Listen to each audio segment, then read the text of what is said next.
This process of manipulation by the corporatocracy through the use of debt, bribery, and political overthrow is called globalization. Just as the Federal Reserve keeps the American public in a position of indentured servitude through perpetual debt, inflation, and interest, the World Bank and IMF serve this role on a global scale. The basic scam is simple. Put a country in debt either by its own indiscretion or through corrupting the leader of that country. Then impose conditionalities or structural adjustment policies, often consisting of the following. Currency devaluation. When the value of a currency drops, so does everything valued in it. This makes indigenous resources available to predator countries at a fraction of their worth.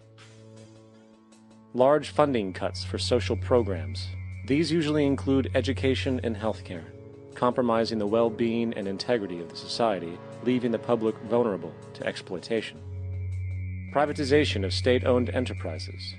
This means that socially important systems can be purchased and regulated by foreign corporations for profit.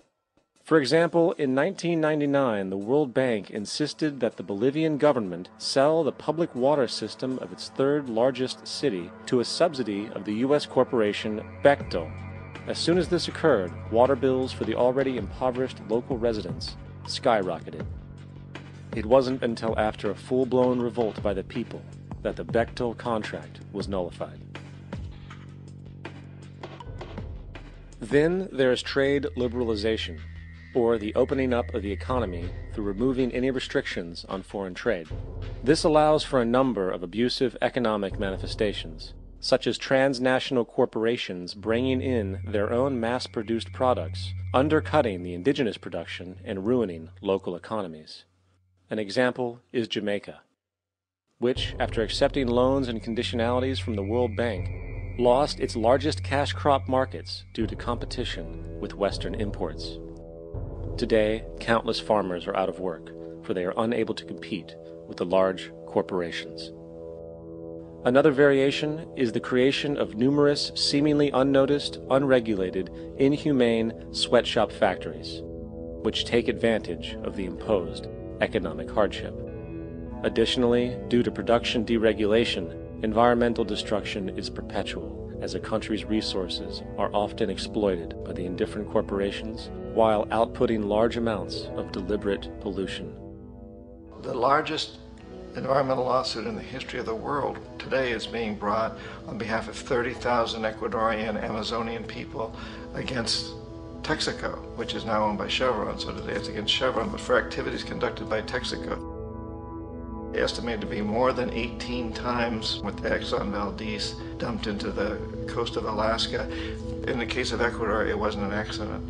The oil companies did it intentionally. They knew they were doing it to save money out there rather than arranging for proper disposal. Furthermore, a cursory glance at the performance record of the World Bank reveals that the institution, which publicly claims to help poor countries develop and alleviate poverty, has done nothing but increase poverty and the wealth gap, while corporate profits soar. In 1960, the income gap between the fifth of the world's people in the richest countries versus the fifth in the poorest countries was 30 to 1. By 1998, it was 74 to 1. While global GNP rose 40% between 1970 and 1985, those in poverty actually increased by 17%. While from 1985 to 2000, those living on less than $1 a day increased by 18%. Even the Joint Economic Committee of the U.S. Congress admitted that there is a mere 40% success rate of all World Bank projects. In the late 1960s, the World Bank intervened in Ecuador with large loans. During the next 30 years, poverty grew from 50% to 70%. Under or unemployment grew from 15 to 70%. Public debt increased from $240 million to $16 billion, while the share of resources allocated to the poor went from 20% to 6%. In fact, by the year 2000, 50% of Ecuador's national budget had to be allocated for paying its debts. It is important to understand The World Bank is, in fact, a U.S. bank, supporting U.S. interests, for the United States holds veto power over decisions, as it is the largest provider of capital. And where did it get this money? You guessed it, it made it out of thin air through the fractional reserve banking system. Of the world's top 100 economies, as based on annual GDP, 51 are corporations, and 47 of that 51 are U.S.-based.